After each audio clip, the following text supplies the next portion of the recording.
আসসালামু আলাইকুম ভিউয়ার, দেখতে পাচ্ছেন একটা ফ্রিজ রেফ্রিজারেটর। এটার ড্রেন লাইন কিন্তু পুরোপুরি খালি, মানে ড্রেন লাইনের মধ্যে কোনো প্রকার পানি নেই। সমস্যা, পানিটা সামনের দিকে এসে পড়ে। আমরা একটু তাই দেখবো আজকে। এই যে আপনার নর্মাল একটা ছিদ্র থাকে, সবাই জানেন। এই যে এখানে আমি একটু ভিডিওটা এটা বারবার দেখাচ্ছি, একটু দেখে নেন। নর্মালের এই ছিদ্রটা যদি কোনো কারণে ব্লক হয়ে যায়, জ্যাম হয়ে যায়, সেই ক্ষেত্রে আপনারা যে পানি জমে যাবে এবং ওই ট্রেতে যে পানি পড়বে না, সেই পানিগুলি বাইরে চলে আসবে।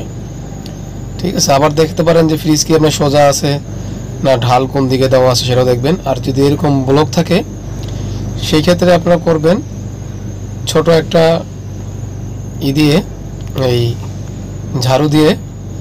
ঝাড়ুর কাঠি দিয়ে আর কি ক্লিয়ার করে নেবেন, যাতে নাকি আপনার এটা কোনো প্রকার ক্ষতিগ্রস্ত না হয়। হেভি কোনো কিছু দিয়ে করবেন না। অনেক সময় কিন্তু বরফ জমে যেতে পারে হালকা পাতলাভাবে, সেই ক্ষেত্রে একটু ভারী কিছু দিয়ে আস্তে আস্তে কোথাও দিবেন, তাহলে ড্রেন লাইনটা ক্লিয়ার হয়ে যাবে। আর চেষ্টা করুন প্রত্যেকবার এই ফ্রস্টেড ফ্রিজগুলা ব্যবহার করার পরে ড্রেন লাইন যাতে ক্লিয়ার থাকে সেদিকে খেয়াল রাখা, তাহলে কিন্তু আর এটা সমস্যা হবে না। কারণ যখনই ডিফ্রস্টিং দিবেন তখন এটাকে খেয়াল রাখবেন।